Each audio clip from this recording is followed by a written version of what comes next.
Circular future. William Gibson famously said, "The future is here, it is unevenly distributed." We know that our future will require turning waste into resources before harvesting fresh ones. We know that our future will require technology to turn pollution into resources, at the same time drastically reducing carbon emission, plastic pollution, and creating circular industries. Not because it is trendy, but because it is necessary. Today, according to Oxfam, the world's richest 10% produce half of carbon emissions, while the poorest 3.5 billion account for just a tenth.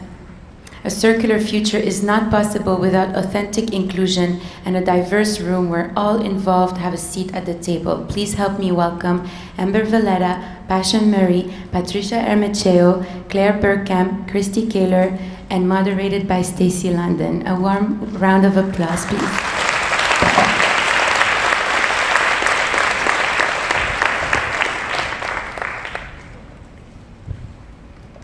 Sure. Does one of these work and one of them doesn't? No, they both seem to. Do I have somebody's mic? Okay, great. So there's obviously been a lot of things talked about today, and when we were downstairs, we were talking about all the stuff that hasn't been talked about. So when we talk about what we mean by circular economy, I want you to go ahead and each tell me what you think that means. So, Pashon, why don't you start? All right. Hello, everyone. My name is Pashon Murray, and I'm the founder of Detroit Dirt. You know, when I think about circular economy, a lot of things come to mind, but basically what we practice is regenerative agriculture, closed loop systems within the agricultural space around composting and food waste, right? So if you think about how much food is buried in a landfill, and what that contributes to greenhouse gas emissions, the goal is to divert as much food waste as possible. Food waste is a $218 billion issue annually in this country alone. According to the UN, we only have about 60 years of harvest left in the world, and that's give or take, depending on what climate or what environment that you're in. So within the model of Detroit Dirt is taking that food waste, making byproducts with the actual food waste, and then distributing that back into the community. So that those byproducts, you have two systems out there too, like in-vessel technology, anaerobic digesters, where you're making biofuels, compost, nutrients, and so on and so forth. So you have a market and an industry within this system. Right. So that's the reflection for me of what a closed loop model is, what circular economy is, where we know we can track that food waste. We can see that you're going to decrease those greenhouse gas emissions. You're going to practice these things that are going to help empower. And we often talk about all the time, everyone talks about everything above the ground, right? We're talking about, you know, this vest that I'm wearing, it was bought in the 90s. It's a Donna Karan vest. These Christian Dior shoes, these shoes are about 15 years old. So we're always talking about what the circular economy is, but the bigger picture for me is when it comes to nature, there are things that we should just take a couple steps back and just allow nature to take its course, right? That microbial community that's in the ground, we often talk about us and how we're impacted, but these animals, it's a crisis going on with that microbial community, those microorganisms that are living in the ground. So we're not just responsible for consumption and things, we're responsible for nature as a whole. And its growth. And its growth, and allowing nature to lead us, because at some point that's what was going on in the world, and then we started intervening and causing a bunch of issues, as we know. Which I think will bring us to fashion consumption as well. Also, just interesting to note that when we talk about food, and we did talk about this quite a bit today, that we have a much larger awareness in our society of what's unhealthy in terms of food consumption, what's better for our bodies, what's better for the earth. We have a better idea of that than we do about fashion. And Amber, I think you said something to the fact that most people understand when they eat healthy, they are healthier, but they don't realize that when they put on a shirt, that it might be unhealthy. So let's talk about that a little bit too. But Patricia, tell me what you think of when you think about this kind of circularity. So I am Patricia Ermecheo, founder of Osomtex. What we do is that we found a way to make yarn out of recycled clothing. So for 7 years, I've been a collector in the States. We have been collecting around 10 million pounds of clothing per year, and from that clothing we're making yarn and fabrics. So for me, circularity means either working with a brand and take their waste and transform that back into yarn. That is the ideal situation for me as we talk about the fashion industry as a circular economy. But what we're doing right now, it's getting all the waste from the US, which is around 26 billion pounds a year, and transforming that back into yarn. And with that yarn, we are partnering with different brands, big brands, small brands, to make product for them. For example, socks. I came up with a brand, Awesome Brand Socks, and that's just a proof of concept that I used with brands such as Stella, McCartney, and we collaborated last year in making some great socks for them for the show in Fashion Paris. We have Fashion Week in Paris. So those are the kind of things that I consider true circularity in the fashion industry. Sure, and obviously Claire, working with Stella McCartney, who has been, at the forefront, I think, about this kind of awareness in the fashion industry. What do you see as the ideal? So, for me, circularity is so much about value and about taking a consideration at the beginning of the value of the material. And, we talk a lot about recycling, and there was a question earlier from one of the students about, the 3 R's. And trying to keep things at the highest value is very important. So before we get to recycling, when we're thinking about circularity, it's about ensuring that the material has value at the beginning, and that comes into how a designer designs a product, how a consumer consumes the product, keeping that value in mind, and then trying to ensure that the value is maintained. So, trying to resell first, looking at different models like rental and new ways of disrupting what we consider as consumerism. And then when it comes to the actual recycling, ensuring that the recycling is not degrading the value. What Osomtex is doing is great because it's a form of mechanical recycling that's still ensuring that we have a nice yarn. So much of mechanical recycling, when you're kind of shredding down fibers, you get really short fibers, you get really poor quality yarns that, really aren't producing, again, a high value product.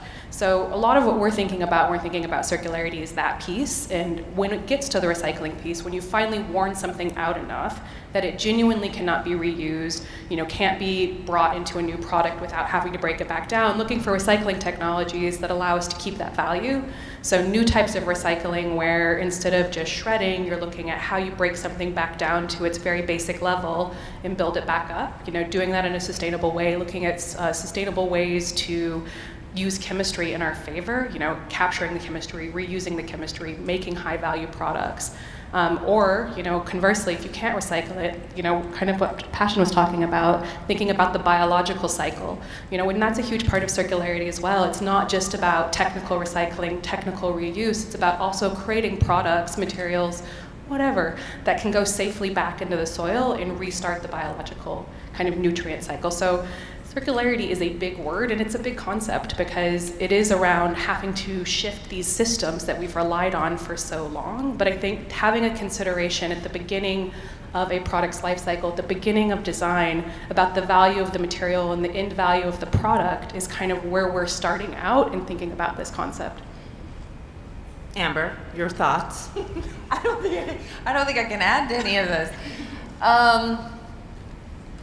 Is there anything else I could hit on that maybe? Yeah, because downstairs, you were talking a lot about one of the biggest problems is price point. Okay. Well, I think when we kind of touching a little bit on what these ladies spoke about, it, thinking about circularity in the way that like everyone, whether you're a car manufacturer, a shoe designer, a fashion designer, or you're maybe creating, municipal buildings, we need to start designing from the ground up as much as we can so that things are either bionutrients, or they go back into tech, or they go back into building supplies, whatever. We have to start thinking in a way where we live on a circular planet so that everything is kind of contributing to each other. I mean, it is called the cycle of life. It's the cycle. Right? There's a beginning, a middle, and an end. Yeah. And from ashes we came, and ashes we go. Yeah. Like it's from dirt, or what is this? The quote? It's dust to dust. So it's just. I think it's having more consciousness about our choices and about who we are and what we're doing. And I think the cool thing is that this is 21st century business. This is where we're going. This is the next evolution in industry. It's like, we're woke now, people. So now industry and all the tech stuff and all the medicine and all the connection with computers, like, this is where we're going. We can either, harm ourselves, or we can go here. And so many of us want to go here. And I think this is, when you're talking about circularity, that's like the grand scheme. It's like we're on a new path for industry on every level, not just fashion. But fashion is kind of like fun and cool and expressive. And we have an opportunity in fashion, being one of the biggest, one of the biggest polluters, but also one of the biggest, what we employ. I don't even know what's the percentage. It's insane, the amount of garment workers all over the world, but also, I think it's like 1 in 6 people on the planet work in fashion. In a fashion-related business. That's a lot. But we influence culture. We literally influence culture. It's in music, it's in films, it's in art, it's in the way you walk on the street, it's your confidence, it's your warmth, your comfort, your protection. It's so many things. So we have the ability, I think, as an industry to really revolutionize business on a whole, and our own personal consciousness. And on that note about revolutionizing business, yes, Christy, knock us out. Sure. So I just launched at the end of May a new model for commerce that is precisely what we're all talking about here. It's really to change our relationship to product and the cycle of product. We started with things that have an inherently shorter lifespan. So I think what's interesting, when I started looking at the landscape and having been in this business for a really long time, longevity is super important, but there are things like t-shirts and socks and underwear that don't have a super long life. And the rental market is great on the one-to-one level, but nobody really wants to rent my pit-stained t-shirt. So what do I do about that? I know, go to Japan. Could be a new trend, but I don't see it as being big. And so to the point of circularity and thinking about how we design for a circular economy, that always stuck with me as I started learning this. And this is what Claire was talking about, which is we have to design for it with intention. So the materials we put into it, the manufacturing processes we put into it, how we're relating to our product as customers. And I think for us, that was the biggest thing to tackle. So we started with 100% organic cotton t-shirts, things that do wear out, stretch, rip, stain. And we're on a membership program. So basically you wear your t-shirts out. When you're done, you've worn them out. You order new ones, you send your old ones back to us, and we upcycle all the materials. So using technology like the mechanical recycling and working on chemical recycling, we need more of all of that. The idea that this is shared in a much larger sense. And I think that was something for me that felt really great, which is, you don't want to share my t-shirt, but you do in the bigger sense. Right. We want to share the resources and the materials. But our focus is really on making it easy and inclusive and customer focused, because I think right now the burden on the customer is overwhelming. It's hard to find information, it's hard to find product, and a lot of times it's really expensive.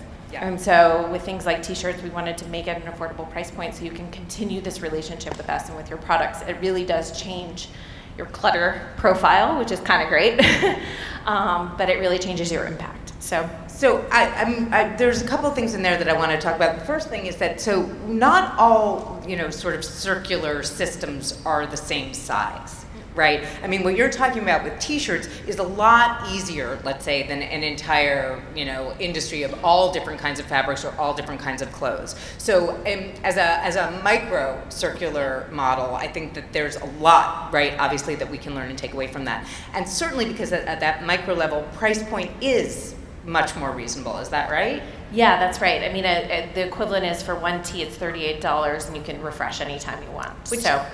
I mean, who would say no to that, right? Hopefully not many people, but yes. But then we have big, massive, mass market fashion companies they're making a lot of product, even though it's inexpensive. It's at the expense of our environment. Amber, do you want to address that a little bit? Yeah, I mean, I think that mass fast fashion is a big problem. We talked about that. And we have also seen that there's been some issues within the luxury market doing some pretty bad things as well.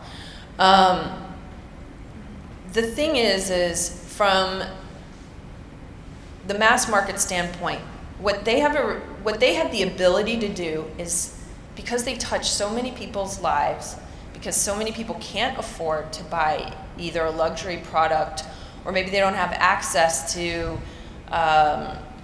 finding eco-fashion, they have the ability to educate. If they were more transparent, and I challenge you all that are listening from these fast fashion companies, challenge you to be more transparent about what you are doing, because a lot of them are doing some stuff. And maybe slow down production, because we don't need that much stuff.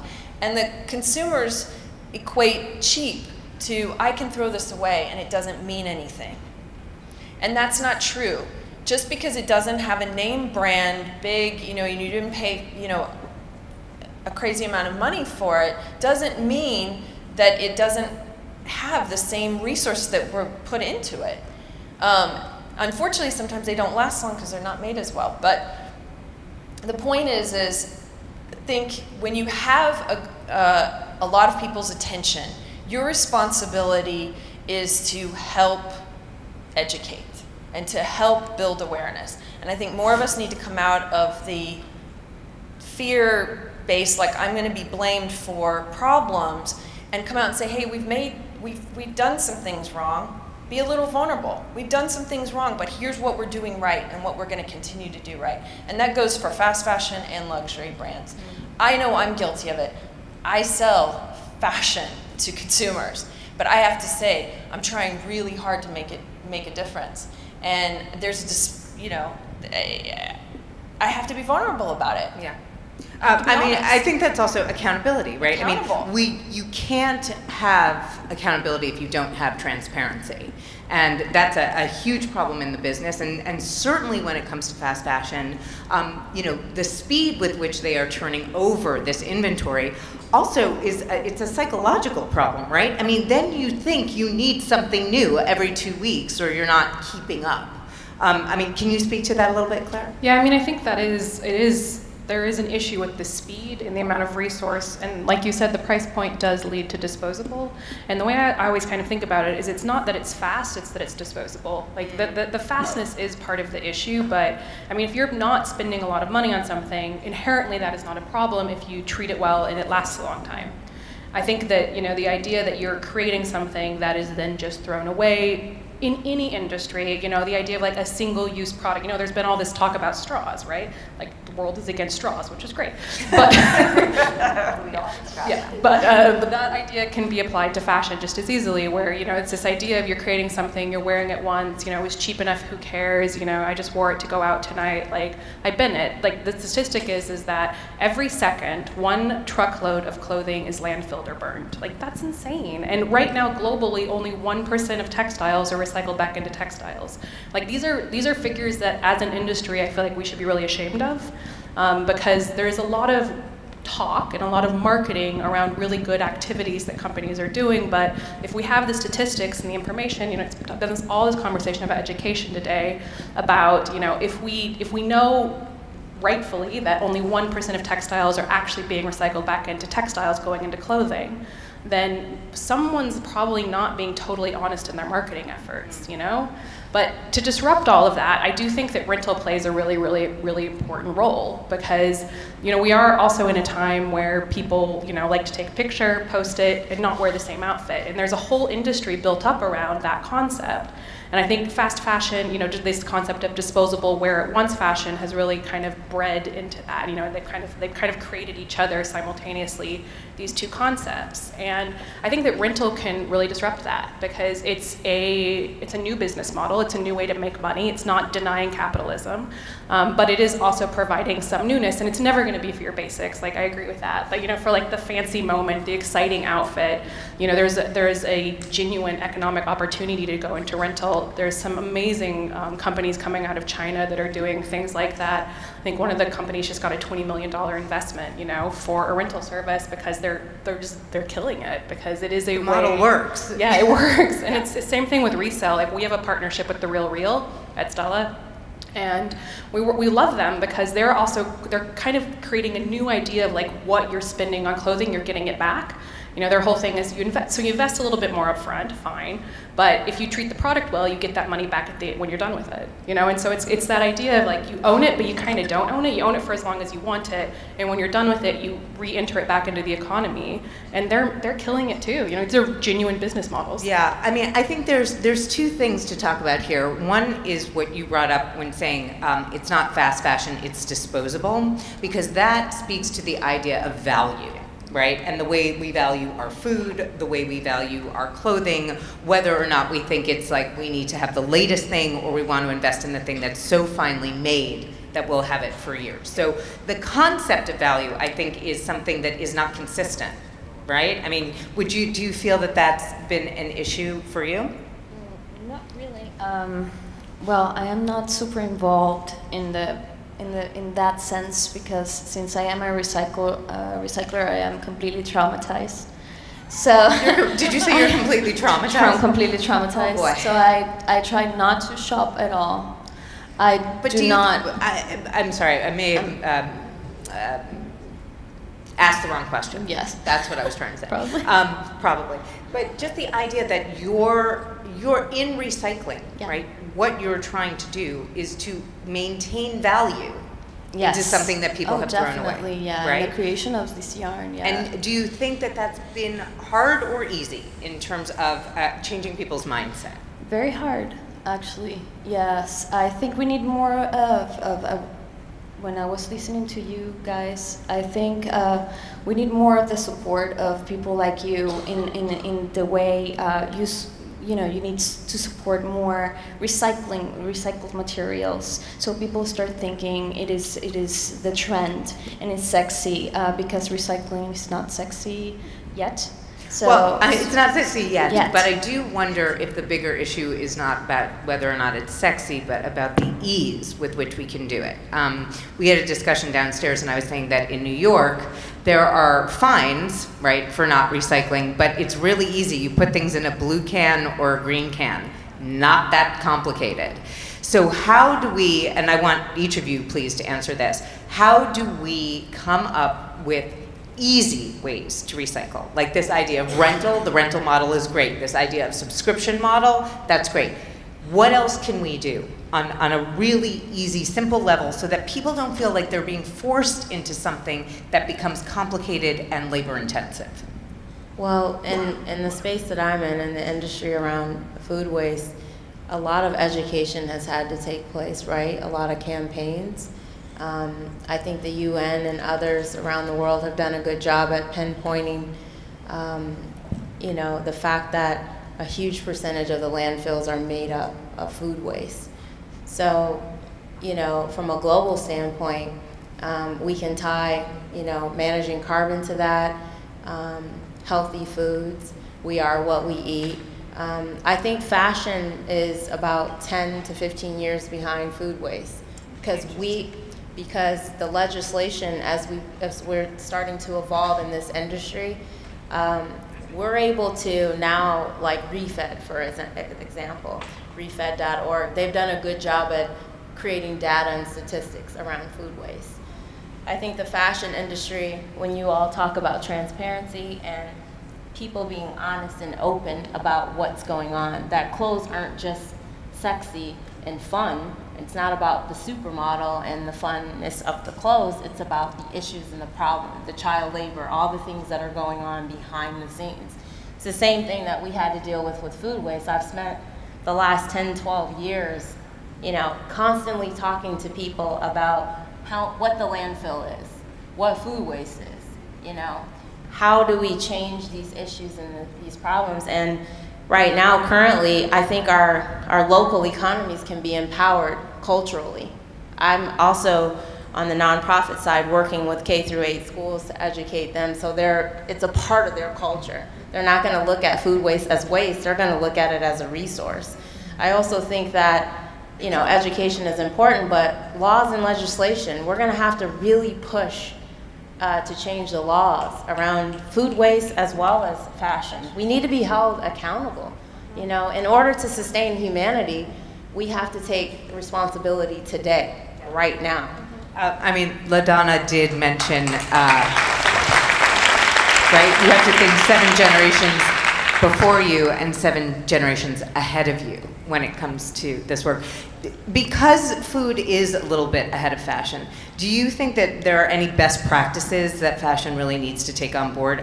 Obviously, what you said, education is part of it, legislation is part of it, transparency is part of it. Do you think that those things apply directly to fashion?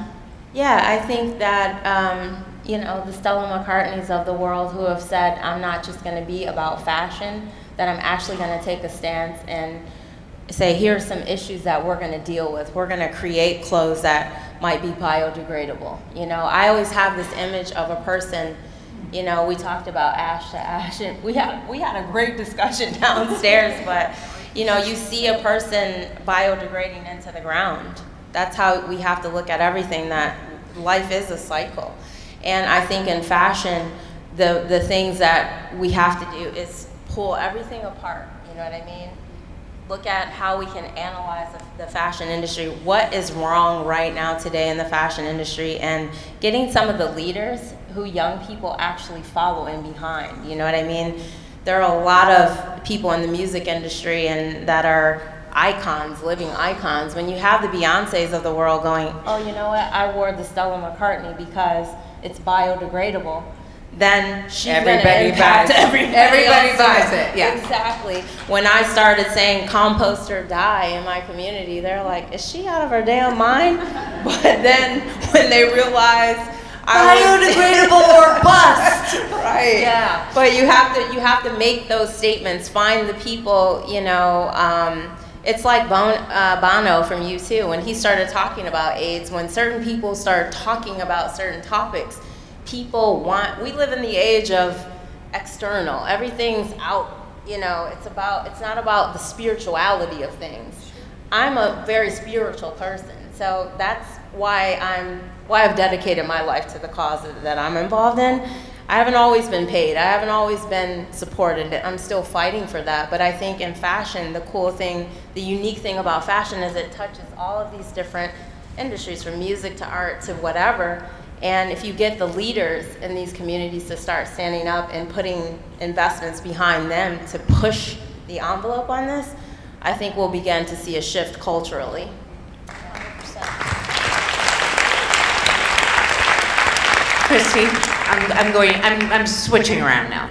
Yeah, no, obviously, I agree with everything said here 100%, but I think what's interesting, because we've started doing a lot of focus groups and talking to young people about their choices, and a lot of times, as you guys have said, food is an easy choice to switch to health. And in clothing, what's interesting is your topic of value and values and how they're in conflict a lot of the time. And I think what we haven't done well and what we should do is personalize it. It has to be about me. I know when I put something in my body, it could affect me, but it's harder to kind of make that association when I put it on my body when there are all these other forces that make me feel good about it.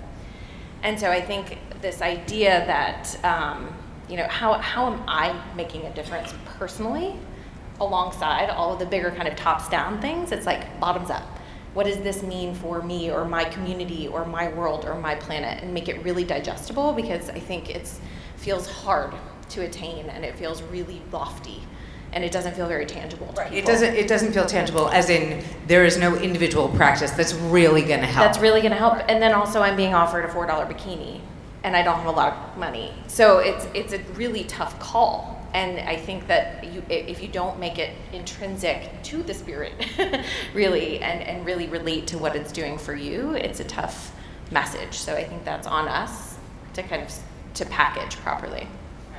So, and again, just this idea of best practices, the small things, right? I think I'd also like to ask you, if every major company in the world was here, fashion, not fashion, Amazon, Google, whatever, what would you say to them about what they need to be doing in order to raise awareness and to be creating a better standard of a circular economy?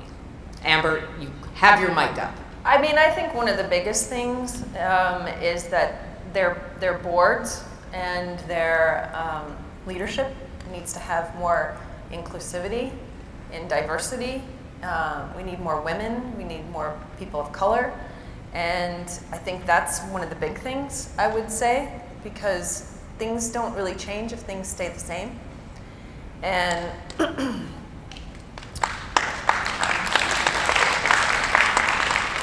the other thing is we need more. I think we talked a lot about some stuff downstairs about it. All these cool technologies, or we were talking about, is it the city, is it municipal that needs to invest in the recycling programs?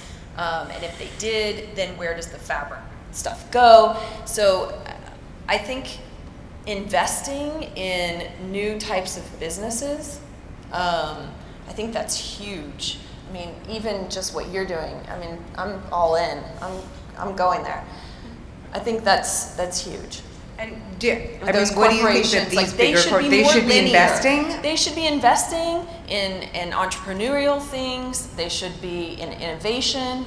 It's on those big companies to also invest in new innovation, to make themselves more linear and more circular. Linear in the sense of they're not they're vertical. Vertical. Thank you for the word. I mean, we're seeing it here. It's happening. So if we could get somebody like an Amazon to do that with their packaging, they could be making new types of packaging or using something that's happening now that could just revolutionize the whole industry. Sure. Great point, because I spoke at a sustainable packaging coalition that was held in San Francisco, and I think you're absolutely right. We're all connected, because the fashion industry is connected to the soil is connected to the water, and when we start coming together to talk about how we're connected and how we can build these new economies, because that's what it is. At the end of the day, we're setting up these new initiatives which are turning into new economies, which is new industry, and I think it's very interesting that you use someone like Amazon. Yeah, if they just took a percentage and invested in the Sustainable Packaging Coalition, where there's 400 companies that are actually working on packaging, that's huge. That would make an impact. And as far as what companies can do, it took me years to get them to even care about food waste in my community. And as I'm going out into the world and going to Milan and London and all these different places around the world, I'm finally happy that I've seen change slightly. There's not enough investment for people like me. We need more help. We need more people to help tell the story and to help us, because we have the solutions now. At one point, we didn't have the solution. So for the major companies now, I just say to them, if you know that there's a company out there in your community, just help to invest in them. Because now it's not about sorting and separating the food. I can make compost, I can decompose meat, cheese, and dairy just like I can organics, you know what I mean? I just need people to help me help me do it, right? Help me secure the funding to be able to get the technology that you're speaking about, these new technologies. They're out here in the world. We just need to help those focus groups, bringing people together to say, okay, what does the fashion industry need with technology? What does the food industry need with technology? Because we're all helping. It's an industry where we're all impacting each other, Claire, I'm curious if you think that this is true. Go ahead, clap. I can stop talking. And again, this, all of you can answer this, but I'm directing it at you, Claire. Do you think that we are at a stage now where, for companies, really any company, to do well, it must do good? And I don't mean sort of armchair good. I mean this sort of, we're not talking about armchair activism here. What we're talking about are ways to implement change directly. Do you think that going forward is going to be a part of good business?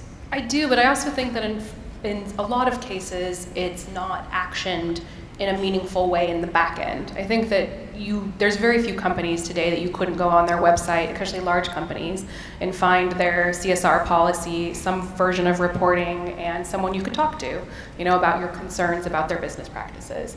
Whether or not that is being translated into tangible actions in the supply chain is not always the case. And I mean, I live in supply chains, and I know that unfortunately, a lot of the large companies in the world and small companies, just companies, us too, everyone is still struggling to move the needle in the way it needs to be moved.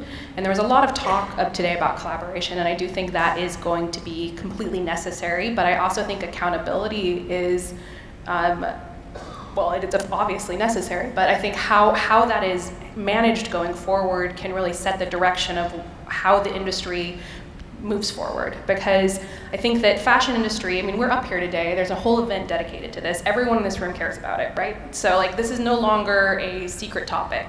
Sustainability to fashion, this is part of business, So any company in the world, maybe not anyone, maybe the ones, I'll say that if they're not, then please don't buy from them.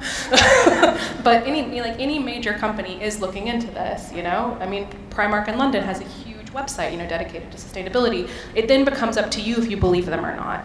And I think that, pushing for more accountability at the business level is very, very important. And none of us included, are always able to give the right amount of information about, what percentage is sustainable, what percentage is what. And I think that we have to start pushing for a norm where companies acknowledge how much they're actually doing, because there are so many pilot projects and one-offs and capsule collections within the industry that are sustainable, that are ethical, and I think it's time for us as an industry and for the people purchasing from the industry to ask, well, why is it a capsule collection? Why is this not your business? 4% of your collection being organic cotton is not good enough. Why is it? What are you doing? And I think so I do think it is an imperative going forward for companies to do this, but I don't think they're being held accountable by customers, by governments, by each other within the industry. And I think that's really where we kind of need to make the next big step is, what are we actually doing to change our business, not to make money on sustainability? And that mind shift is crucial for how we actually move things forward. And do you think that go ahead, clap. Do you think that is part of the problem, is that everybody is looking at sustainability as another get-rich-quick for your business, instead of an actual philosophy about taking care of each other? Patricia, I'm just curious, since this is what you do. Yeah. You are actually taking, waste material and turning it into something truly recyclable. This is your circular economy. Yes. So what do you think about that? I think definitely some companies are going to do it for the trend, but at the end, it's going to turn into what it's going to be and what it needs to be done. And it's also a responsibility of the consumer to ask for it, not only the company. As long as you guys keep buying what the companies are giving you in the stores, that's what they are going to keep doing. If you start asking questions, where is this coming from? Reading labels, it's all there. Where is it made? How much percentage of recycled material has on it or not? So ask questions, just as when you go to a supermarket and ask questions about food. Just do the same things in the stores. And the more you do that, and the more you send emails, and the more you put it in social media, and the more you talk about it with your friends, that it's going to create a certain amount of anxiety to people that it's not Stella, We're nervous too. You're gonna make them anxious, really anxious, and they're going to take steps forward to make the difference and start using alternatives, just as the one that I'm offering that doesn't take any water or dyes or chemicals or anything from the earth. We are taking whatever is available, making it back into yarn, and with that they can make more product. We don't need to take any more from the earth. It's all here already. We are a trash society. Yeah, I have two more questions. I'm going to open it up to you guys. But do you think that there should be sort of standards the way we have for food where it says non-GMO? Is there something that we should be putting on labels or on websites? Because there is still an onus of labor to ask all of these questions when most people don't even know what questions to ask. Should we have some form of standard when it comes to the apparel industry, the same way that we have been able to do for food? Yes. Well, who's going to come up with that? Well, there are a lot of efforts in place right now. There's some government efforts in Europe. The EU Commission has been working on product environmental footprint labeling. But I've been involved in those studies and in some of that work with the Commission. And the problem that we've faced currently, the way it's been done, it's been about trying to give like an energy rating to a product, like A, B, C, D, E. But guess what? We make a lot of different types of things. We don't make refrigerators. So the amount of resources and types of materials and variation in product throughout the year has made that prohibitive. So I do think we need it, but I think we need to simplify it and understand what the world cares about. And I think this has been, I've looked at environmental labeling of our products since I started at Stella like 6.5 years ago, and it's just not as simple as we want it to be, and we have to solve this, and we are dedicated genuinely to doing this at Stella, like 100%. We want people to be able to know, the difference between products, but it is how we go about doing that in a way that's authentic and meaningful to people, because of the wide range of materials we use. It's, do we care more about carbon? Do we care more about water? Do we care more about child labor and transparency in labor? Do we care more about farming practice? Do we care more about recycling? And I think that eventually we just have to pick. But I think that the industry has an opportunity to come together and make a decision about, I think recycling is crucial. We're a panel about circularity, and I think farming is crucial, actually, because that impact is huge. For us at Stella, I think around 60% of our material impact is at the raw material stage. So that's the farming stage. That's extraction of metals from mines, that's cotton farms, that's sheep farms for wool. That's huge impact still. So, acknowledging where our impacts are, and saying, all right, we're going to look at farming, we're going to look at recycling, and we're going to label that. I think that's kind of where we have to start to go now, because we've gone through this whole path as an industry of let's try and do everything and like create a one-size-fits-all label. But where I feel like, well, at least we are now, is that we're just going to say, these are the things we believe in, these are our values, and I think that it's up to companies to decide to some degree what their values are. And if we all just start to do it, hopefully eventually someone will regulate it because it does need regulation. But because regulation is so slow, I think it's going to be up to companies to start just sticking their necks out. Christy, did you have anything? No, I couldn't agree more. I think, in all various versions of my life in this industry, we've had the same issue, which is just what's meaningful for the product specifically, and how do you not even how do you quantify it, how do you communicate it consistently? Because her shirt and her shirt are totally different materials, and therefore the actual implications that we need to look at are very, very different. So it's just not as easy as organic food or non-GMO. Sure, and I'm curious because I do think like you've got this like little microcosm that is kind of perfect, right? Here you've come up with this idea that is recyclable, also really advantageous to the consumer, and not an exorbitant price point.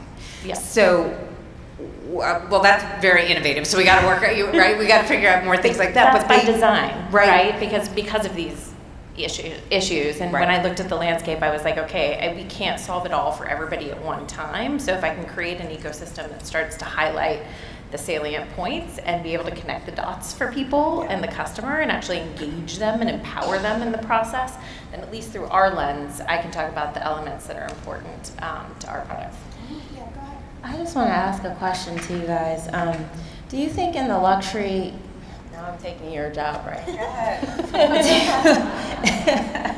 Dude, I have my own struggles and fights within food waste, but I just wonder, is the luxury industry, are they afraid of sustainability in the sense that, quality, but also the fact that if they promote sustainability, it's taking away from luxury. You know what I mean? Like it seems to me that there's this boundary of, it's like, you know, it's kind of a dichotomy almost. I think that some people in the luxury industry, they're afraid. Like if I promote sustainability, that's going to take away from what the actual luxury market is. I think there's been a narrative across the industry that customers don't care and that they won't pay for it. That's a and so problem it's that I've that's faced. at every price point. That's at luxury, that's at mass, like, and that's the interesting thing. And I think that's the interesting moment that we're in the world right now, where values are placing more, consumer purchases are more influenced by values than they ever have been before. And I know that we talked a little bit about this earlier today, this idea that we could change the definition of luxury to actually start with sustainability. Right. And the one thing I wanted to ask you, this is a little bit off the road, but just stay with me. I was recently at an event where we were talking about entryways for differently abled people into municipal buildings, right? Whether they have ramps, what kind of elevators they have. And somebody said something that struck me so hard, was that if we made that the standard, if we made what would work the easiest for differently abled people to be able to use any building of any kind, that benefits everyone. Do you think that sustainability, if that was the bottom line for everybody, for every company, that would just be better for everyone? I mean, I know that sounds like I'm asking a duh question, but what that really means is, like, how do we create sustainability as a baseline? you have to look at business structures. I mean, because we're in an existing economy, if you build in sustainability, now it changes margins and pricing. And I think like that has to be acknowledged, you know, as we continue as well. I mean, I have the great privilege of working for a woman, for Stella, who never questioned this. Like, this is her, you know. Stella McCartney is the human, it's the values, it is a genuine belief that business can be done differently. That is the company, though. And so all of that consideration has been taken in from the beginning. You know, that company was built, and your company is built around an idea, you know, that I agree. this exists When I and can said, work. yes, they are afraid, I was never talking about what working with them was a total bliss. But my other clients is very, they struggle so much to tell the story, to the point that they rather not say anything and be responsible within the company, you know, and work with me and recycle and upcycle and get their yarns made and whatever, but in total confidentiality. But Yes. I think what you're talking about is the business model and making sure that sustainability is also profitable, and I'm sure somebody's mentioned that also, that these have to be real businesses, but we think about it through the lens of efficiency. And so, for example, if we make less inventory, make more accurate inventory, we automatically save money. If we use less resources in energy and water, we save money. If we use fewer raw materials, we save money. So it starts to make sense when you think about it through the lens of efficiency, but it takes a different engineering of your supply chain to get there. And that's really hard and really expensive just to shift. We will get there. Yeah. I'm glad that you're positive. We're gonna push I feel for good it. about that. So you're really talking about two things. There's the economic challenge, and then there's the educational challenge, right? Do you have any final thoughts before we open this up to more questions?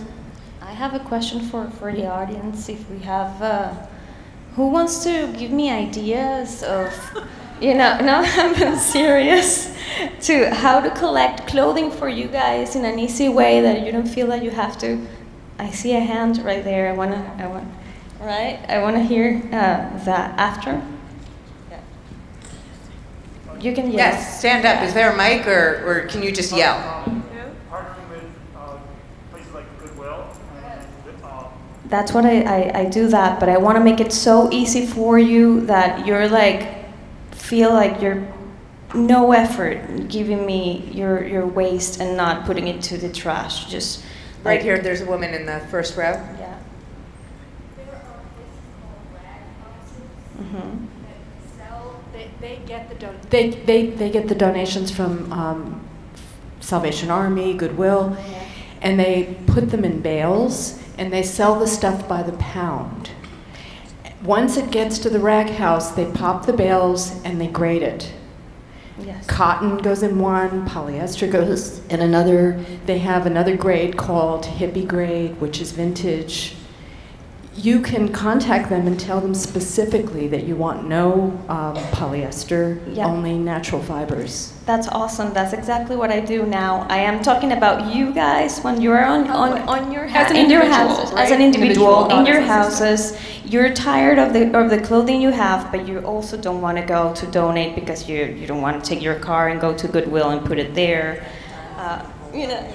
Yeah, I mean, right, exactly. We are going to need to do a survey, but we did talk about this, that the part of the problem is that if this takes too much effort, nobody will do it, right? Exactly. So would you, just by a show of hands, if you had another recycle bin that was just for materials, would you use it? Yes. Was that what all of you were going to say? Save the post office. City involved. Somebody was going to say something else. Go, stand up. I just want to say ThreadUp has an awesome recycling program. They give you a giant bag of recycled plastic with a prepaid label on it, and they put the recycle bin in every person's bedroom then at that point, because you can put in any type of clothes that you don't want, even if some of them are stained and can't be reused, because what they typically do is they request your clothes. Some of them they'll put up for sale in their online shop, but then other items that aren't actually resellable, like they're all stained or ripped, then they'll send them off to recycled clothing houses.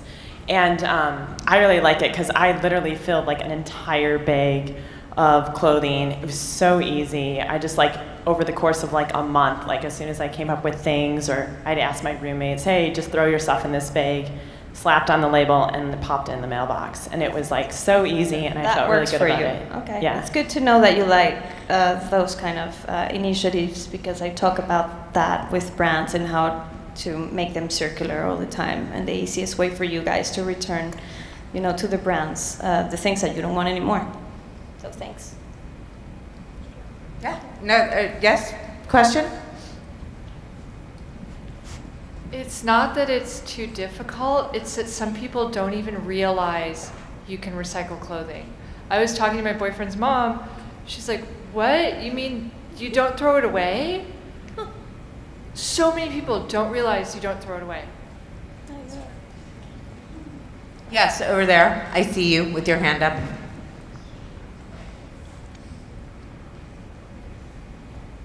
Well, what works in the Netherlands is actually there's clothing bins in the city, just like you would recycle your paper or just like trash cans. Trash cans, yeah. But what I think is thinking about the food industry. Everybody goes to the supermarket, so if you can partner up with a supermarket on the way to pick up your food, you can drop off your clothes. So that would be something that's very convenient. Yeah, they forget. We have to try it. Well, I also forget think to take the bag. maybe that's they forget is something Crazy. different. But I do think that it's an interesting idea to pair it with another necessary activity. Because again, right, things that are habit just become easier to do. So yes, right here. Shareholders in Los Angeles that have been working. There's a group of textile shareholders in Los Angeles that have been working with the City of Los Angeles and the Green Tech Incubator to devise a collection program that would work alongside the trash pickup program. How long have they been working on it? We've been on it for like almost a year. And how, I'm curious how far it's progressed, because this seems to be another problem, is that things don't happen all that quickly. Yeah, because then you have to have the problem now is that the textile waste is going into garbage bins and it's being contaminated by food waste. And so the idea is to educate people in separating their textile waste, because the average person disposes of 65 pounds of clothing a year that goes directly to landfill because the city doesn't have the ability to separate it. So we're trying to come up with a solution so we can make sure people aren't mixing in their textile waste with food waste, and then we'll create this collection program. But our issue currently is that there's no one to collect from the municipality directly. We have to work out It's a very complicated bureaucratic system. So we're plugging away, Right. but But nothing's that's, happening. that's also part of the problem, right? Does anybody have questions specifically for our panel? Jess, back there?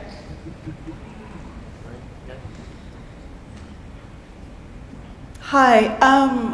I feel like with food, it's chic to be eating organically. I think what needs to happen is the celebrities need to get involved, where fashion, sustainable fashion, becomes chic. So how do you do that?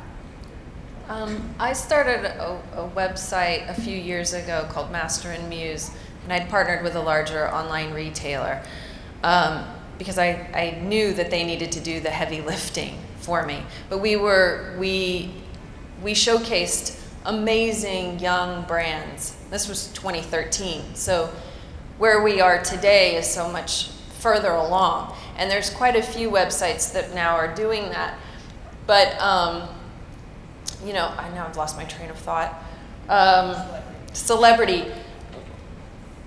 I feel like as an influencer, my job is to help educate. And something I've been thinking about is I need to stop worrying about what anybody thinks on Instagram, whether I sound preachy on a soapbox or they don't like it, and just say it and come clean about it. Like, this is what I'm gonna do, and this is what I'm gonna stand for, and if you guys don't like it, so what? I've got to spread the message more. You know, they want to see a selfie more than they want to hear about, you know, sustainable fashion.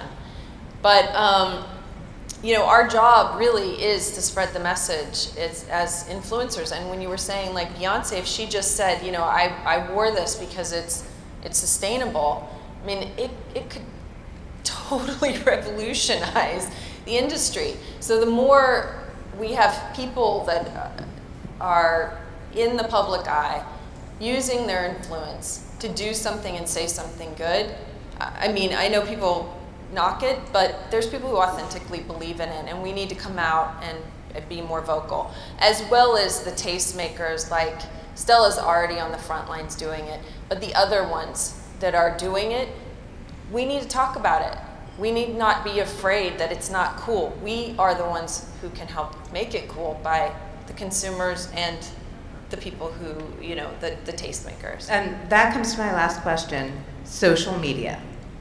Why are we not using it as much as we could? Or do you think that we are? I mean, I have been hesitant to be like soapboxy because I know when I look at certain people's stuff, I'm like, they're harping on that again. And at the same time, I think there's a way to do it where you can be educational, you can be entertaining and personal and vulnerable. You don't always get it right. I don't love social media. It's not it doesn't come to me instinctively. I'm not a millennial.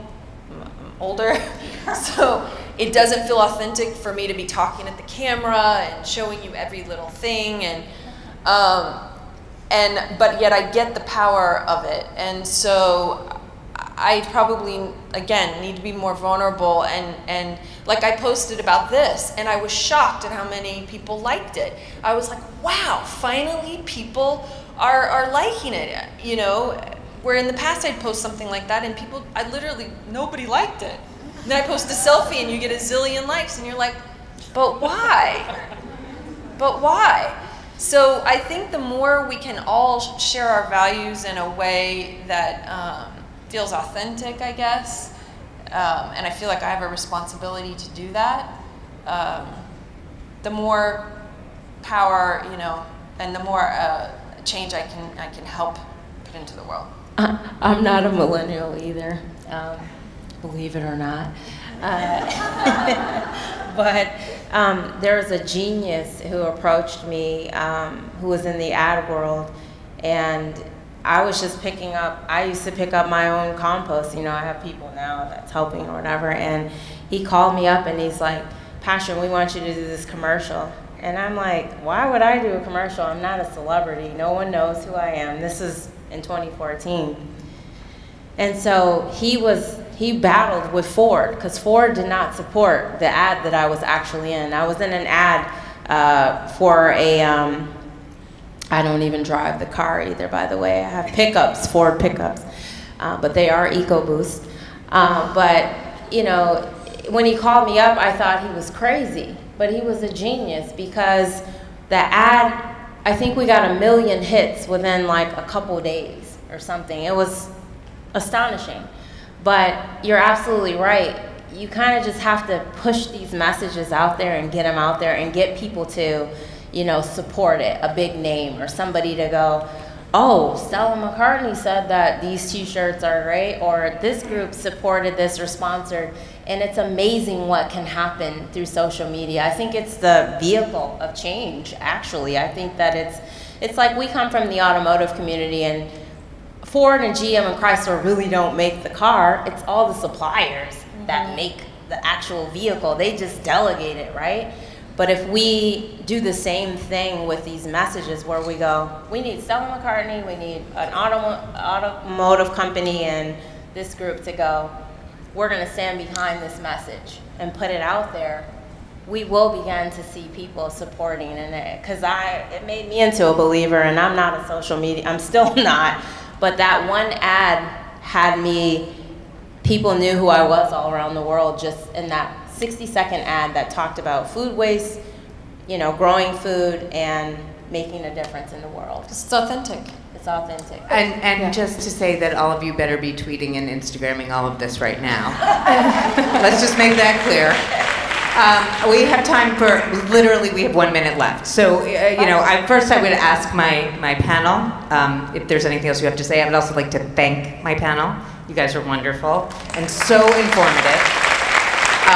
And then if we can take one more question, we'll take it. But do you have anything else that you feel you did not get to put on this stage? Can I say one thing about the social media? Yes. So I think I agree with everything. And I think that for everyone in the audience that would maybe be tweeting or doing social media, it's I've noticed in our industry over the past few years, we've gotten really good at saying negative facts as like the incentive to change. And we've learned from that doesn't incentivize people to change, it just makes them feel bad. And when people feel bad, they don't always make responsible decisions. So I think they drink too much. They drink too much, or they go shopping, or whatever. But I think that we can all think about how we use social media to help other people feel like they can do something. So, you know, if you want to pick an action that you think can make a positive change and promote that, instead of just saying the fashion industry is the second or fourth, depending on who you ask, most polluting industry in the world, you know. People love to say that, and it's important to acknowledge it, but it's also important to give people hope and so to say, like, could you give one thing right now that somebody could tweet out or Instagram? Could you give one positive piece? Would each of you do that? Because at least we're starting a trend.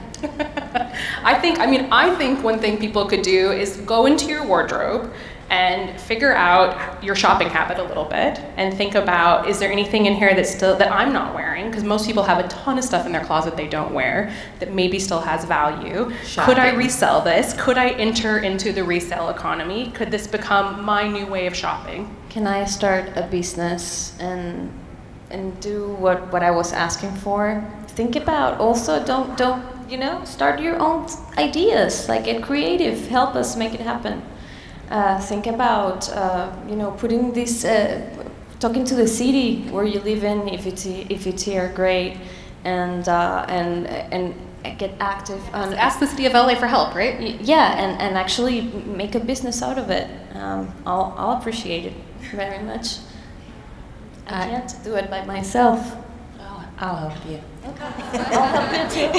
All right, Amber, Christy, do you have one piece? I just, real quick, just waste less.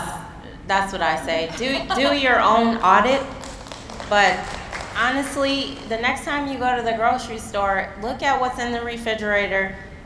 People talk about food waste, food waste, food waste. Let's talk about the recovery aspect of it first, because 1 in 7 Americans are food insecure, right? So we need to waste less, and we need to stop consuming so much food. I mean, think about your portions, think about what's in your refrigerator, but also before it even becomes food waste, when you're at the grocery store or ordering your, I don't know, the new schoolers out here in the world order online and do all kinds of other things. I'm still old school, but just think about what you're consuming. That's what I think. Just think about that, because there's somebody else out there that does not have the same opportunities or food to eat like we do. So either donate some of that food or help an organization that's right there in your community that's doing something. If you don't have the time, because all of us are busy, support someone in your community, but do your own audit in your own life. That's what your food waste, your clothes, everything. Just think different, challenge yourself. Christy? I second that motion. Waste less, for sure. But I also tag on to think about things in positive terms and think about where we can go and be part of the solution, because I think that's really an opportunity. I think that's what everybody here has said. So waste less. Think about where your clothes go after, not just during, and get involved where you feel like it's relevant to your life and how it can help you out and help other people out. I think challenge companies, challenge government, and challenge in a positive way, saying what you want and what you hope for and what you expect and where you're going to put your money. Ladies, thank you so much. Thank you, guys. We're done. It's over.